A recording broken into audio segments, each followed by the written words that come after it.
Man asmeniškai šių metų kūčios ir kalėdos, jos yra lygiai tokios pačios, kokios buvo pernai, užpernai ir tai, kiek save prisimenu.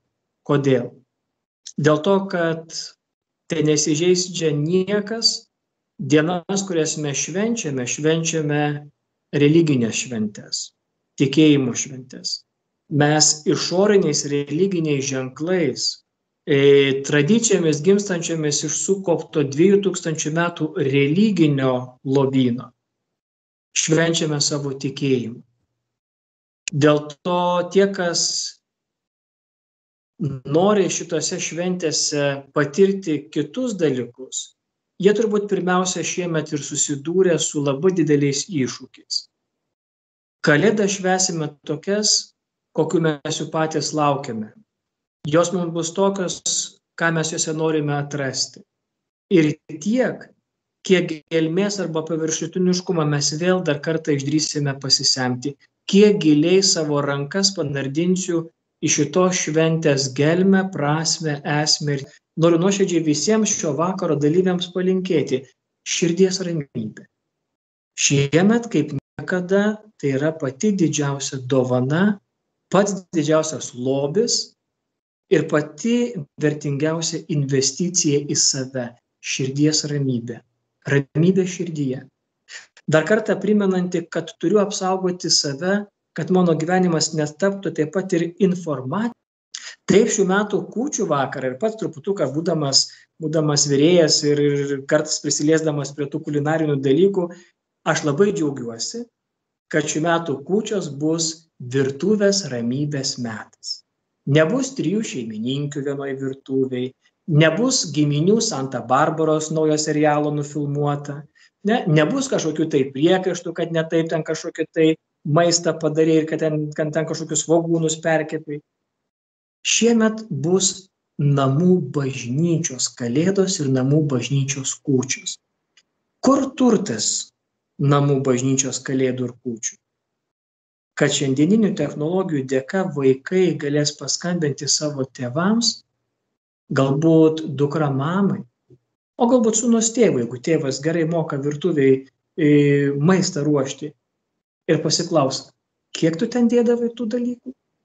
Arba pasakys, žinai, mama, pavyko. Žinai, pavyko taip, kaip pas tave.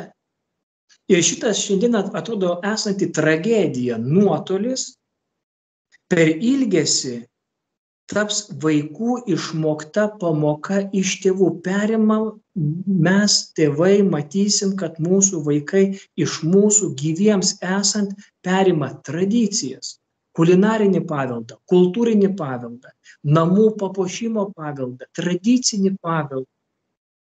Ir aš manau, ir aš labai tikiu ir labai noriu palinkėti, kad visos šeimos, kurių vaikai kūčių vakarą bus savo namuose, jie nebus svetimuose namuose, jie nebus tremtyje, nebus kare, jie nebus eliminuoti, jie bus savo namų kasdienybės erdvė, kuri šiemet mums suskambo ypatinga nata, bet padarys išmokę tėvų namų pamoką, virtuvės pamoką, maisto sakralumo pamoką, perduota karta iš kartos, prosenelės močiutei, močiutės dukrai, dukrai savo vaikui, močiutės anūkai. Ar tai yra nuostolis ar laimėjimas? Nuskurdinimas ar praturtinimas? Gyviems tėvams matyti, kad jų vaikų namuose, be jų įsikišimo, yra viskas, ko jie mokė, ką perdavė, kuo dalinosi, ką skiepijo. Tėvams pamatyti vaikų gyvenimo pilnatvę. Ar tai nėra tėvų siekiamybių, svajonių, vilties viršūnė? Ir minėjai ne kartą Kalėdų senelį, sakai, kad tai nėra pagrindinis šventės atributas, bet mes žiūrime į tai perkeltinę prasme. Ar tu jo lauki kasmet?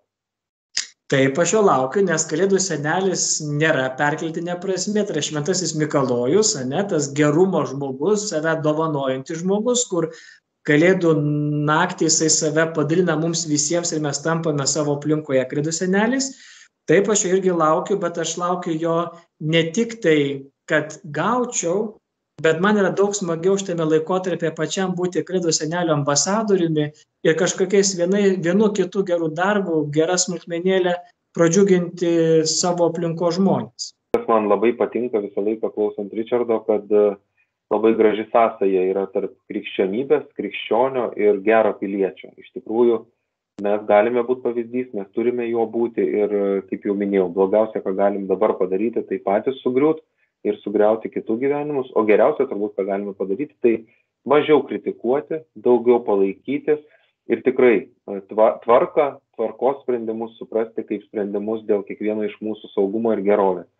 Tai to noriu mums visiems palinkėti, noriu palinkėti iš tikrųjų gražių, švarių šventų kalėdų, be reikalingo purvo, be reikalingų pridėtinių trikdžių ir būkit sveiki, aišku, saugokit savo artimuosius, bet tikrai iš šito laiko mes galim išeiti, ne tai, kad nesugniuždyti, bet galime išeiti ir stipresni, tvirtesni ir tokie atnaujinti.